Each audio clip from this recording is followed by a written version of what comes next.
Hey everybody, and welcome back to the channel. Hope y'all are doing well on this fine Friday. I know it's been a minute since I put a video on the channel, and definitely have been putting a little bit of time into the new Magic Arena set. It's really been a lot of fun, and since they have all these different kind of throwback cards in the set too, it's the nostalgia always gets me. So I have been playing Spellslingers on and off, and definitely have had different sessions where I've spent a little bit of time on certain decks, and I know folks really have appreciated the tier list videos, whether you're new or you're a veteran. So that's what we're doing today. And as always, I appreciate your likes, your comments, your subscribes. So always keep them coming. And I just really like to hear other people's perspectives because, again, you know, this is what I've been seeing in Mythic. This is what I always put this disclaimer out. Like, you know, I'm speaking from my perspective as someone who's almost always in like top 20 on Spellslingers. I've definitely been taking a little bit more of a break this season, which is kind of nice. I definitely think taking a little time away from the game can sometimes help like reinvigorate as well. So wherever you're at, I hope this is helpful to you. And we're going to get into it. But before I just dive into Garruk, I want to just give everyone a sense as you're hopping into this video who we're going to be covering today, because we do have plenty to do. And these are who we're going to be talking about.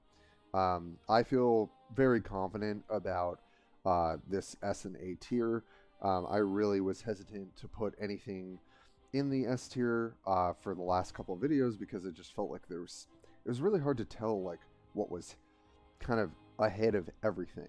But I feel very confident, as you might have seen in my Garruk deep dive, that Garruk is S tier. I think it is just hands down the best deck to be playing. Now, as I always say in all these videos, it's all about matchups. If you know your matchup, you can get 5 to 10 to maybe even 15 or 20%, you know, in that matchup that you normally wouldn't, right? When you know that Serra is a good answer to Garruk, that Teferi can be a good answer to Garruk, that you're maybe tuning your Nahiri deck to be as aggressive as possible, right? Or maybe you've even got, you know, a special tech in your Nissa deck or your Davriel deck. Like, you can still beat what I would call the S tier deck. So that's why, you know, matchups really, they matter a lot. But if we're going to go for just the highest power, the highest consistency, that's how I'm going to rank these decks, you know, going from left to right. So being most powerful and most consistent on the left to being in that tier on the right side, the least powerful, least consistent. That's how I approach these videos. So just to give you a bit of insight into my thought process when we're doing this. So without further ado, if you missed my Garruk deep dive video, please go over and check it out. I really put a lot of work into it, and I felt like I was able to give a really clear understanding of why this Planeswalker is the way it is. But if you missed it, and you're here with me right now, I can do a bit of a primer, and we'll just keep things going. So, why is Garruk the best deck? It is just the best kind of mid-range. I'm not even going to say kind of. It is the best mid-range deck. Now, it operates sort of aggressively, and there are other builds that have more one-drops. You know, Monman, who has been, you know, a top player, really great guy to play on our team with and against. He has a little bit more of what I would call an aggressive build, and mine here that Tino has also very much influenced and built out is more of a mid-range list. And as you'll see, you know, there aren't a ton of mid-range decks that are towards the top of the pile besides Nissa. And the reason is just the raw power of the deck. And I sort of described it in the video, but the bare bones is this deck just has access to kind of the best pound for pound creatures, like the best removal, and what I would call is the most format warping card right now, and the best creature, Death's Shadow. And if you haven't gotten to play with this card, it's incredibly powerful. And I honestly think it's a really fun card to play with. I mean, some people might disagree. But like, there are some interesting lines where you're like dealing damage to yourself, or you're trying to dig for it and set up certain turns. I actually find that Death Shadow really pushed out Lava Wave from the meta. And I felt like that was good because Lava Wave was determining a lot of how we play. And it's kind of nice to have, although it's kind of a different boogeyman, you know, something else that we're sort of working with. And between Blood Queen Drana, I'll just highlight them now because people might not know them, Kothafed, Death's Shadow, and Krav, you have access to some of the best black creatures. We'll include Gluttonous Goo in that as well. And then you've got some of the more efficient green creatures. And then you've got Veil Curse Predator, which is just a huge, huge player in this deck. And the reason why aggro decks really struggle in the format right now, and I would say mid-range decks as well, is this thing is just such a house when it's a 2-for-1. And even when it's a 1-for-1, you're getting to buff your creatures with your axe because something died. You've got access to the best answer to Death's Shadow because it's easy to trade off a creature and then kill it for free. There's just so much that this deck has going for it. If you really want that deep dive, please head over to that video.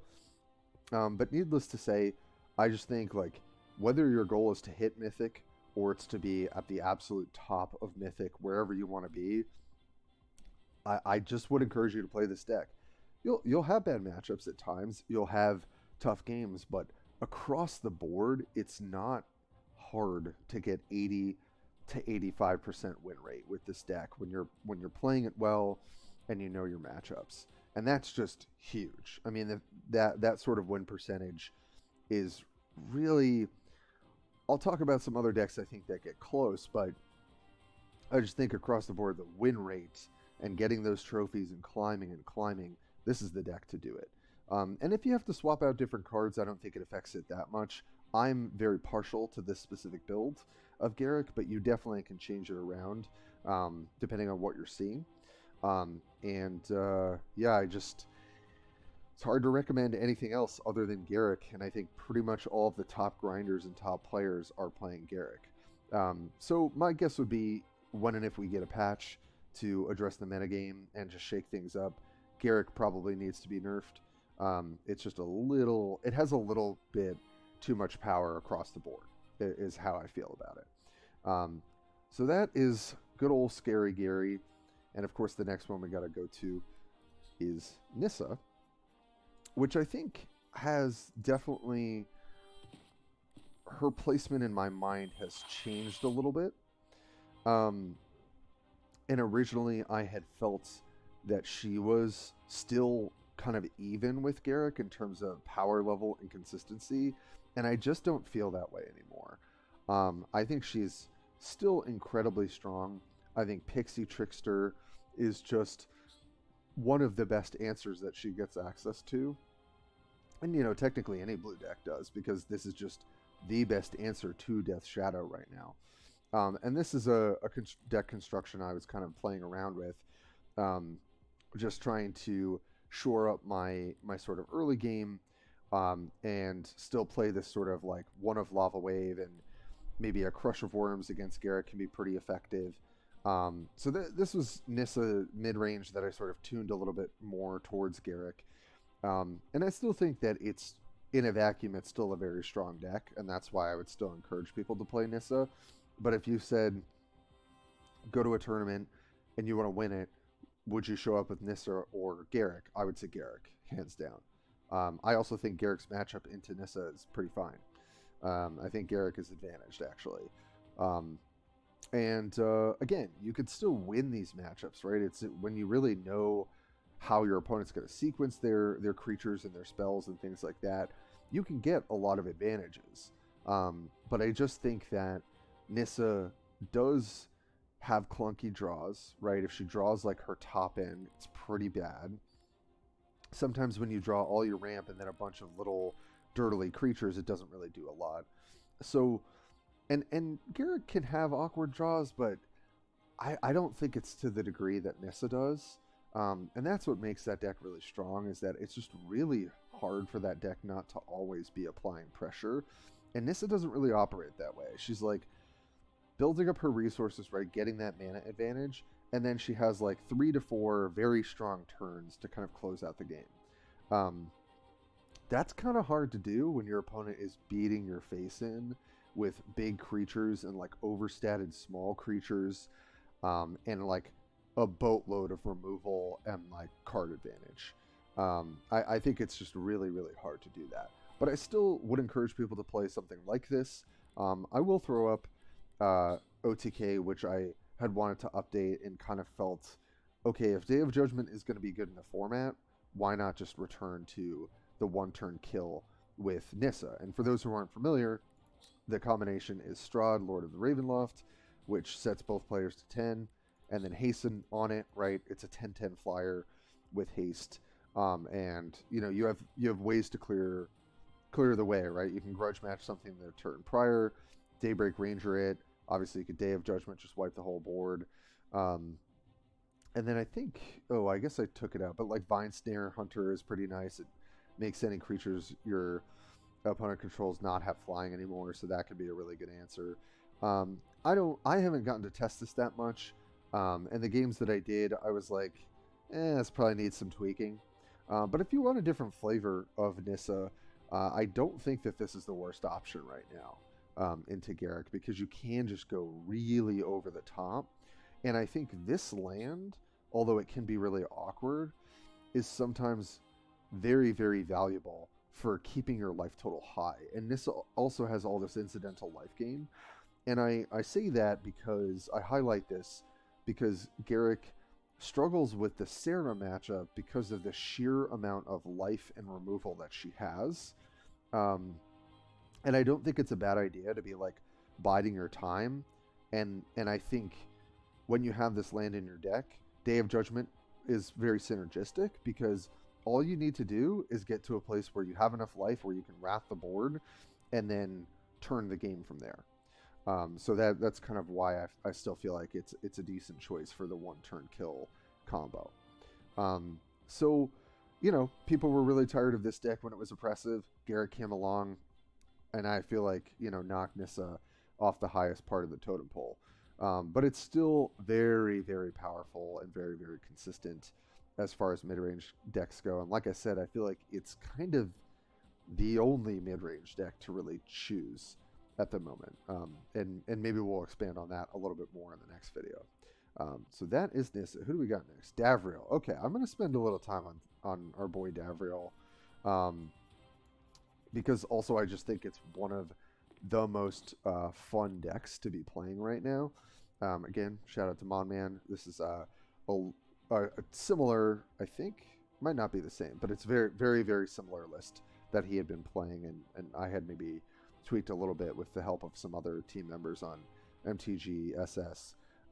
And I have all the links in the description, so feel free to hit those for any other content you're looking for. Davriel, in my mind, had been lower and lower on the totem pole, and then as a team we'd been kind of bored, I think, and playing a lot more Davriel, and instead of going for the hyper aggro strat, had kind of switched to what I guess we would call more mid-range black.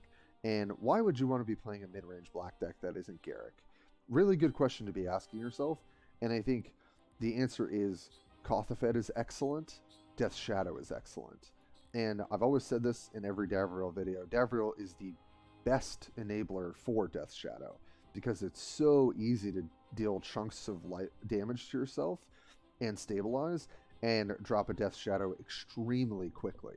And there's a pairing with a card in here we'll talk about a little bit, which makes it even scarier. So I've really come up on Davriel. If we flip over to the tier list really quick, for a while I would have had Davriel a little bit lower down here because of a lack of consistency. But I actually think, I think Davriel has a decent matchup into Nissa. And I think he's got a decent enough matchup into Garruk, and I think has a lot of tools to deal with any sort of mid-range or control strategy in particular. Sometimes struggles with aggro, but it really just depends on kind of what your deck construction is. So why have I come up on Davriel? I think this build is way more consistent than what I had before. Can I have awkward draws? Can I just get run over? It happens, but a lot less than it used to. And I think there are some specific cards that really contribute to that. So I think what I was definitely overlooking with the aggro decks is like when his Night's Whisper got reverted back, you know, we were still trying to make like hyper aggro work. Trumpet Blast, playing, you know, sort of playing a bunch of cheap creatures and just hoping you could get there, and then maybe landing some big Death Shadows like ahead of schedule. But I actually really like the specific spell choices which have come from Mon Man in this build. Honestly, I'll talk about this card for a second. Desperate Prayer, really a lot better than it looks. And the life gain is very, very relevant. And honestly, sometimes you spike and you Desperate Prayer into a Death Shadow early on, and you gain like 15 plus life. And I know it seems obviously it's not going to happen all the time, but it is really hard to deal with when it does happen. And I actually have really loved that interaction. And when you look at this, right, you want to look at these are 1-cost spells, right, because they're discounted with what Davriel, his Shadow Siphon does. So what I think shifted this build into more consistent and a better fit right now than what was the hyper aggro version is the fact that you're already running a bunch of 1-drops. You don't 1-drop spells rather than 1-drop creatures, and the spells are just a bit more impactful.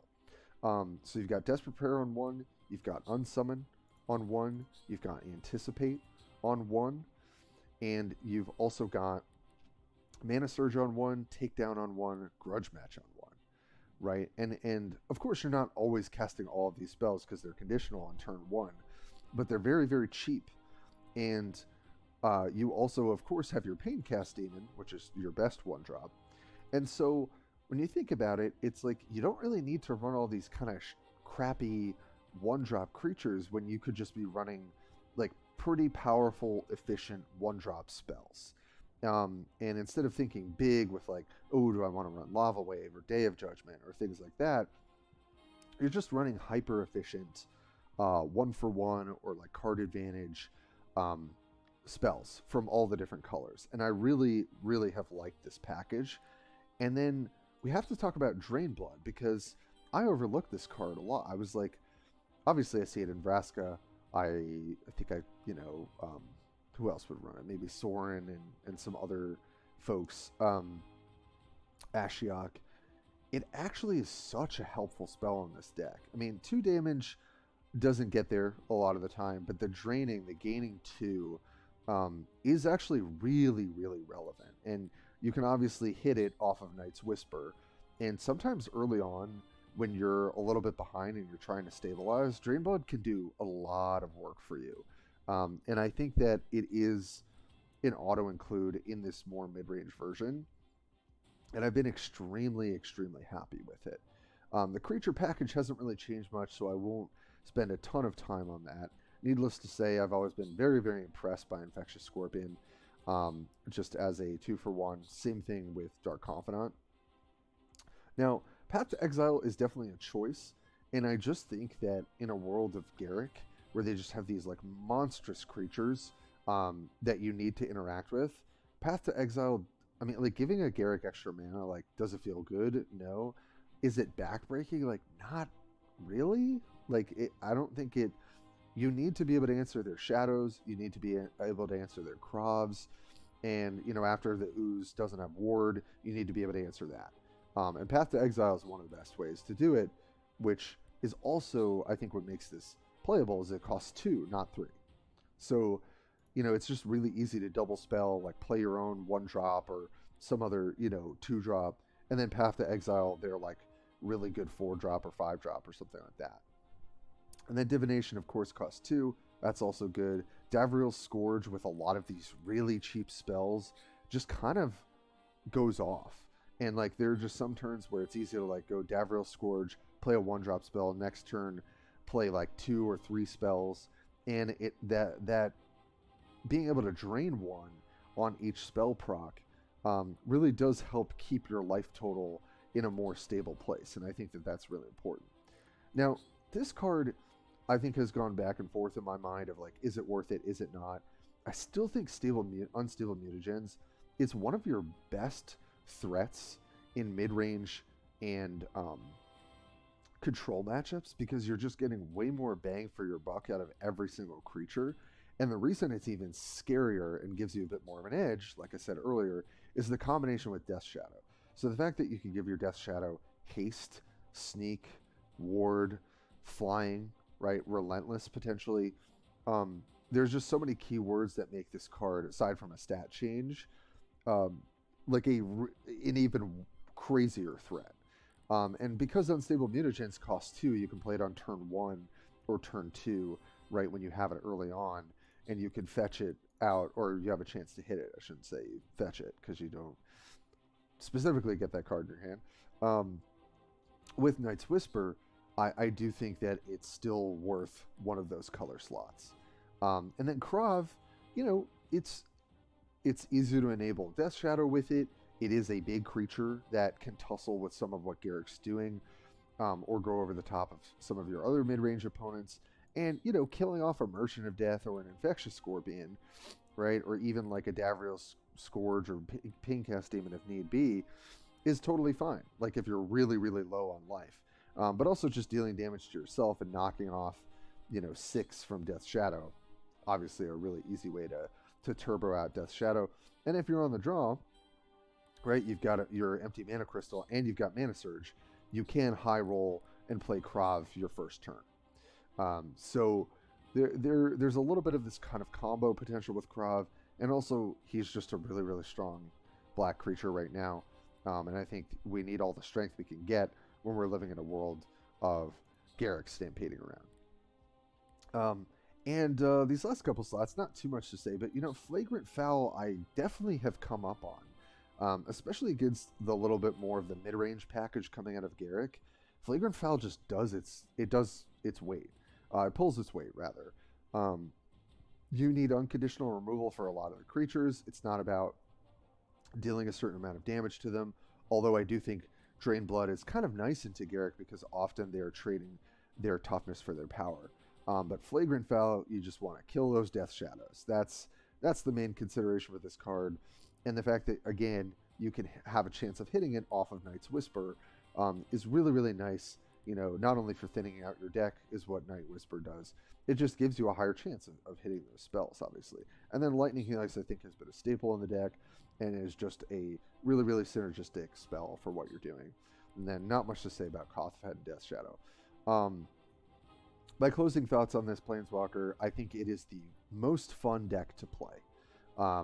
And I really love, getting to high roll, getting your Demonic Priest with Unstable Mutagen, and like doing some really crazy turns where you go like Unstable Mutagen, you've done some damage to yourself, drop double Death Shadow, drop, one of your priests, and then your opponent's looking at like a crazy board. I just think it is definitely the most fun deck, and if you really felt bored with the game and you like a little bit of spice and you also like to win, I really do think Davriel is a much, much more consistent and competitive Planeswalker with this deck. So I hope if you're looking for a little bit of spice, I think Davriel's your guy. So that was a lot, and I've been having a lot of fun with him myself. Okay, got Nahiri next on the list, moving along. And I will say, some of these decks I got to spend a little bit more time on. As you can probably guess, I spent a lot of time with Davriel and have really enjoyed it. I will say I haven't changed a single card in my Nahiri list for probably 2 seasons, but I still really stand by it, and I actually took it for a spin for about 10 games recently, and definitely did very well. And I still think that although I'll definitely spend a little bit more time on Chandra this video, because I had a deep dive on Chandra if you hadn't seen it, I still think that Nahiri just has some extra angles to go, and I think that she could deal huge chunks of damage, and that is one of Garruk's weaknesses, right? Because Garruk will also use his life total as a resource, and when you can basically turn the corner and like potentially deal 10 damage in a turn, and we'll talk about how to do that, and then follow it up with another 5 or 10 damage the following turn, Garruk can't really deal with that sort of burst of damage, in my opinion. Obviously, the games have to play out a certain way, but I still think Path of the Barbarian, utilizing things like decorative armor, evasive creatures like Inferno and Sky Knight Legionnaire, and this specific deck construction, I still feel like this is one of the better aggro strategies, and I still think it's probably, and I put it on the list, as the top tier aggro deck. Again, for those who might be new to the game, if you haven't played with Path of the Barbarian, it got buffed 2 seasons ago, and it's a really excellent spell specifically for Nahiri, because your passive is a +2/+0 blade. I'll hover over that for a second, right? You can spend 1 mana to do that. So it's interesting when we think about Garruk, his ability's free. For Nahiri, you got to pay 1 mana for it. So why do we care about this card? All of the spells are good. Being able to buff your creature's power is very relevant when it comes to Indomitable Strength, which we'll talk about. Mindless Rage is just a free removal spell, which will remove most creatures because your creatures tend to have higher power because of Nahiri. And then Indomitable Strength is where you deal explosive amounts of damage. For the rest of the game, after 1 or more friendly creatures attacks with 5 power or more, it just lava axes your opponent, deals 5 to their face.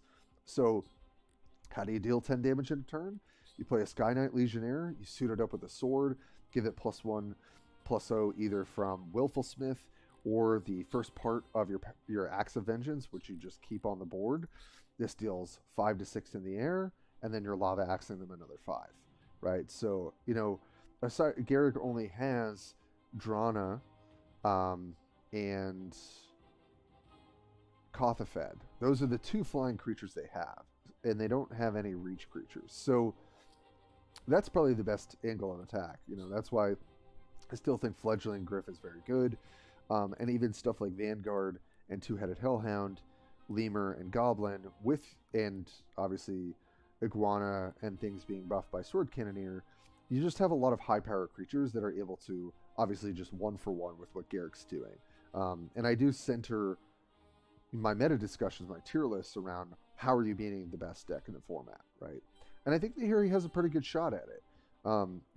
It's when you're an experienced Garruk player and you know how to navigate trading off at certain points and keeping your life total high, it can be hard, but I do think Nahiri's got some of the best tools to do it. And if you haven't played with decorative armor, why this card is good in this deck is it makes a 3/3 that you can make each turn for 3 turns. You put a sword on it, it gets 5 power, right? Baseline. And so obviously that synergizes with Indomitable Strength, right? So it's going to lava axe them. So you get like all these little tokens that you get to run out. I think Goblin Shortcutter is really excellent in certain lines of play. You've got a ton of haste creatures. You've got ways to buff their power. And you've got a lot of ways of just dealing a lot of damage if your opponent's not playing to stay ahead. So, there's not too much to say about this deck. I'm sure you could tweak it a little bit more. I've been really happy with this build, specific choices around 1 Nahiri's Outburst, 1 Willful Smith, and a little bit of a concentration on the 4-drop slot because there are a lot of 3-drops, and then a ton of 1s and 2s. I've been really happy with this list, and I would encourage anyone who's like really looking to climb into Mythic at the end to give it a shot and see how it feels for you. So that is our girl Nahiri. So next we are on to Serra. Now I'll start by saying I think there are a couple different builds, but I made a Serra video, which I appreciate a lot of folks tuned in for. And I had started the video, I think, by saying I always felt like Serra had more potential as a control planeswalker than an aggressive one. And I wholeheartedly believe that now. I got trounced in our last Mythic League tournament by Odyssey's Serra. This is the exact build. I might flip over to our teammate Mephisto, who had worked on a different build just to show a little bit of variation. This deck has a good matchup into Garruk. It is what I think is the best control deck right now. And it's funny because you don't really think about her as control because you're like, what, Tim, you're playing all these creatures. Like, what are you talking about? But you've got Serra's Judgment, Immolating Glare, Power Word Stun, and Day of Judgment and Icing Death. There is a ton of removal in this deck. And that's kind of what you need to go toe-to-toe with Garruk. Meanwhile, you're gaining a ton of life. You're playing combos like Pinpoint Avenger and Icing Death, or Pinpoint Avenger and Sylvia Brightspear. You've got life gain with Second Sun. You've got Sun's Titan, which can rumble and give you card advantage. And you've got ways of dealing with aggressive decks as well. And a ton of life gain. I think that she is a better control deck than Teferi. I think that just because of the nature of her card advantage and how proactive she can be, and the fact that you're not having to rely on traps lining up perfectly when your opponent can play around them, I actually think that she's the best control planeswalker right now. So if you haven't tried her, I would give this build a shot, and I've got a whole video on it. But for those who have maybe been familiar and are looking for a little bit of how they can fine-tune it even more, I think Mephisto, sorry if I'm messing up the pronunciation, on our team has some like interesting tweaks, and I think they are correct about Sanguine Bond. Although this feels like kind of like a do-nothing card, like it doesn't affect the board, right? It's actually really, really, you're getting a lot out of it. It's got 3 charges on it, and sometimes it really makes the difference to pressure your opponent and turn the corner with this sort of card. And I think 1 copy is where I feel comfortable. I think Mephisto might be running 2. But, worth a look. And then I think another card, or another 2 cards that are very interesting, and I've been trying to see if maybe this is the better build, is Lavinia. Obviously very good into Garruk, right? It's stunning all creatures with power 5 or greater. That's the majority of what they're trying to do. And it buys you like potentially an entire turn cycle of them not attacking you. And it's got armor, right? So it can go toe-to-toe with something that maybe has lower toughness and higher power. And then Avacyn, this card, when you get to play it on turn 9 or 10, which I know seems like is the game going that long? That's where you're trying to take it with Serra. When you can go like Avacyn, play my Leonin healer or my Watchwolf, you just get so much value. And this card is such a threat. Like, you need to kill this immediately, or you're 100% going to lose the game against Serra. But I think one of the biggest shout-outs to white control is Icing Death, right? I mean, this card literally counters what Garruk is doing, right? Destroy all creatures with power greater than their health. And what does Garruk do? He trades +1/-1 or +2/-1, right? So Icing Death is essentially always going to be a one-sided board wipe for you. And you can even prime them even more with a card like, oh, I forgot, Mephisto isn't running Pinpoint Avenger. Sorry, I'll flip over here for a second. So you can deal 1 damage to stuff that attacked, right? Or you can Sylvia Bright Spear, setting their health or toughness rather to 1, and then you just get to play Icing Death and kill all their stuff. And the fact that this is 8 toughness and 6 power and it's a flyer, it is a win condition as well.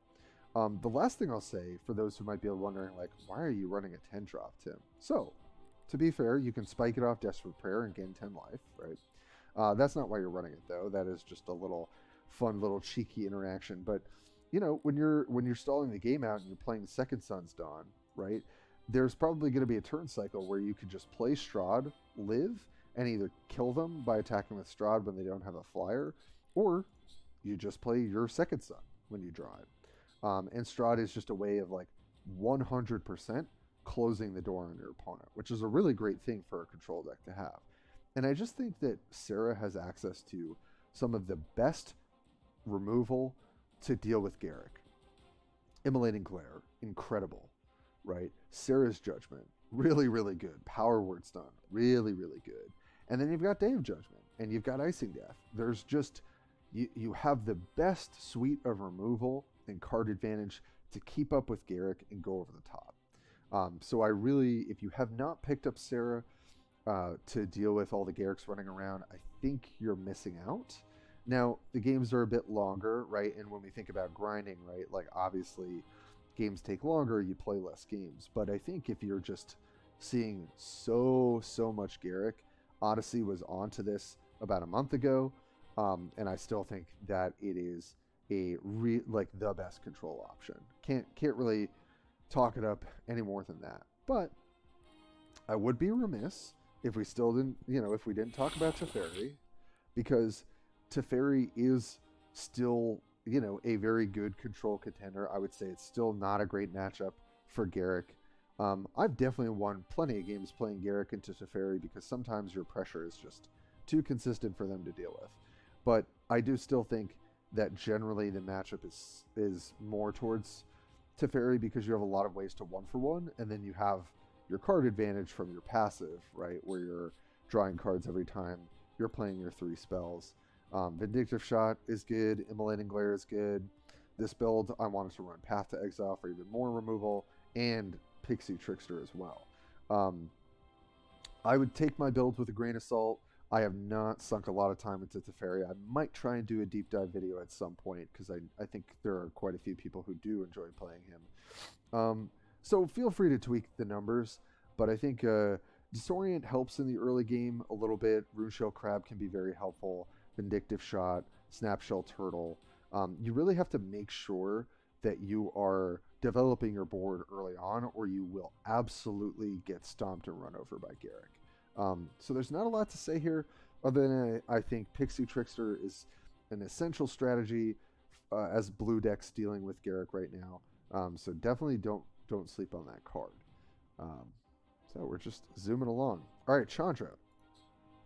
I won't say too much because I did a whole deep dive video on this specific Chandra build, but this build has really grown on me, and I've come to love it quite a lot, which is Splashing Black with Chandra. So if you haven't seen that video, check it out on the channel.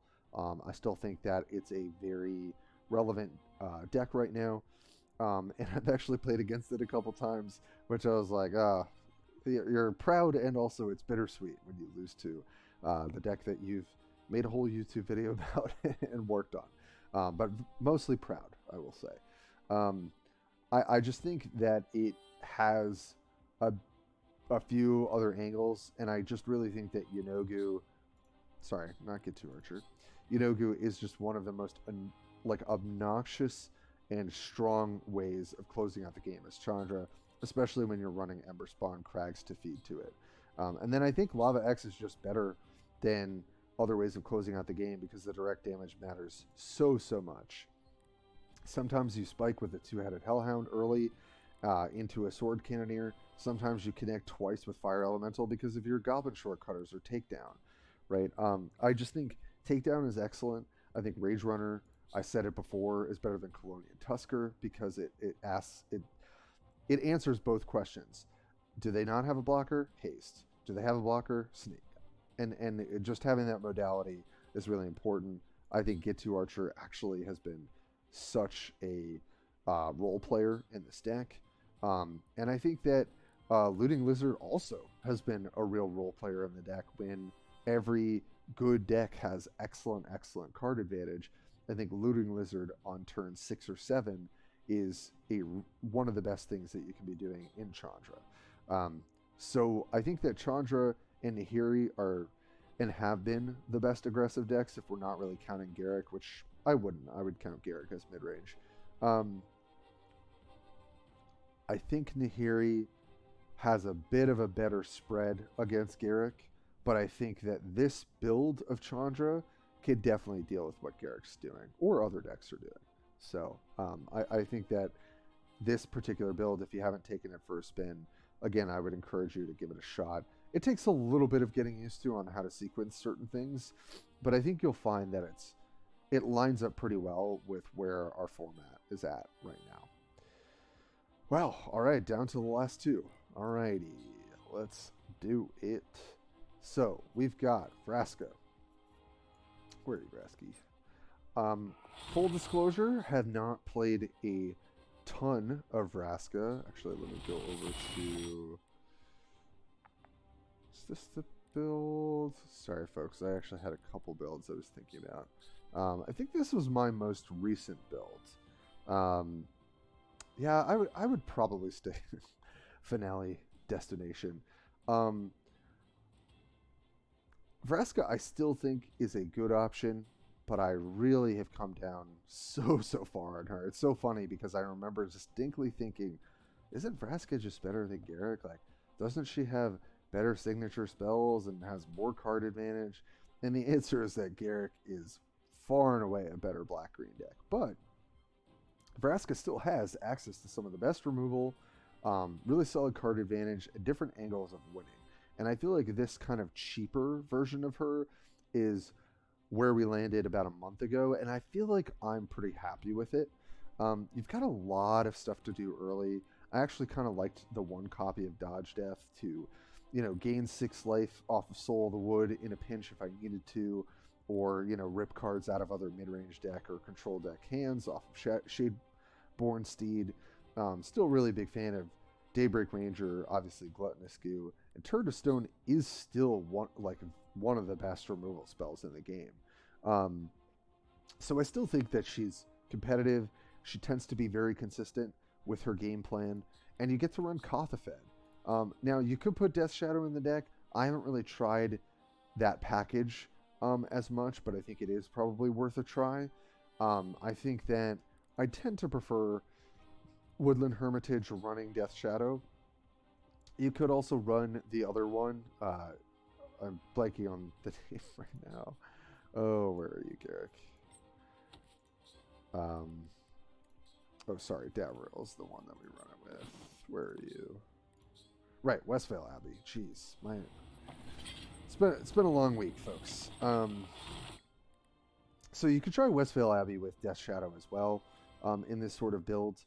But the thing is, right, like, if you think about pairing into Garruk specifically, I think Vraska can definitely beat Garruk, but, like, Garruk is always attacking in and getting rewarded for attacking in. And it's sort of the same with Vraska, right? She gets value out of finale creatures dying on her turn. And if I'm thinking about how the matchup goes with Garruk, I don't really know how you're going to race Garruk playing Vraska. So I think it's a little awkward, it's a little tough, but I think it's doable. And this sort of deck construction is what I would maybe start with, and then maybe take the Death Shadows for a spin and see if that is the way to go. Because I do think Death Shadow is just a really, really impactful card in the format right now. So, like I said, take my Vraska advice with a grain of salt, but I still think that she's always been a really, really consistent mid-range player. And I think out of the mid-range options, besides Garruk, I would still consider her, up there. So we'll close out with kind of the last, I guess you would call her mid-range Planeswalker, which is Liliana. And the reason we're still talking about Liliana is whether you tweak this build a little bit, and I would take my build with a grain of salt. I've been kind of playing around with a few different things, and I think there are probably some updates. But this deck, just if it gets your Grimgrin early, right, and you just kind of combo off on turn 3 or 4, like, you're just going to win the game for the most part. Not always the case if you are really, really good at playing around Grimgrin, and there are ways to do it. Just for those who are not familiar, card's just a huge headache. It's really hard to deal with. It's dealing like some of your creatures as well. It's coming back. I think I played against the Liliana where they turned 3 or 4 Grimgrin, and then on turn 6 they Grimoired Grimgrin like 2 more times. Like, I actually was, because I was trying to race it, and I just couldn't do it. Liliana, I still think it's kind of this like combo mid-range deck, and it can just have these incredibly difficult to beat draws. So is it consistent? No. I think in the A tier, she is the least consistent deck. But she's still very powerful. And I think she still has a lot of play against some of the other decks. And who knows, maybe you throw in some unsummons to the deck to deal with opposing Death Shadows. Maybe you put in 2 Silent Strikes to make sure that all you have to do is stabilize with a Grimgrin or a Soulsever Lich to end the game. I still think that she's very competitive. I see her on the ladder a lot. One of our teammates, Ingalls, plays a lot of Liliana, if you've seen them, and I still think it's an excellent choice. So that's not too much else to say about Liliana. I have never been a huge fan of this deck personally, but I would be remiss if we overlooked still the power level of the deck and the difficulty of beating some of its best draws. So this is our S and A tier list. We've got 9 Planeswalkers that we talked about today. Still got, obviously, plenty others to talk about in B and C tier. And I think if you're really looking to kind of get back into this game a little bit or be reinvigorated, I would just try some Planeswalkers you haven't played. I put a bunch of time into Chandra this season, a bunch of time into Serra, Garruk, Davriel, a bit of Nahiri, a bit of Nissa. And I just find that variety really helps, since I think Awatsi, and I get this, they were really happy with where the meta is at, but I do think that just from the amount of games I've played, just from my excellent team, MTGSS, and our amazing MTG LGS Discord, we've got a lot of people that we draw information from, and I think it's just really clear that Garruk is the best thing you could be doing. And so every other deck needs to figure out how to deal with it. And so I'll leave us with this kind of analysis, which is that although Garruk is the best deck, I think his worst matchups are Serra and Teferi. I think those decks have ways of addressing him. It's never going to be, 80% to beat Garruk. Garruk is just too strong a Planeswalker for something like that. But 60%, 65%, I think that's reasonable to beat Garruk. And I think the most fun Planeswalker to end on, also a nice note, is Davriel. If you have not spent time playing that Planeswalker, you're really missing out. It is, I don't know, it's just like you get to play Unstable Mutagen, you get to play all these cool cards, you're dealing damage to yourself, you're stabilizing, you're playing like turn 4 Death Shadow, you're doing or turn 1 Krav. There's just a lot of fun to be had with those decks. Honestly, when I do my kind of like end of season climb over the next weekend or so, I'm probably going to be playing a ton of Davriel. Although the win rate's lower for me than Garruk, I just have so much fun playing that deck.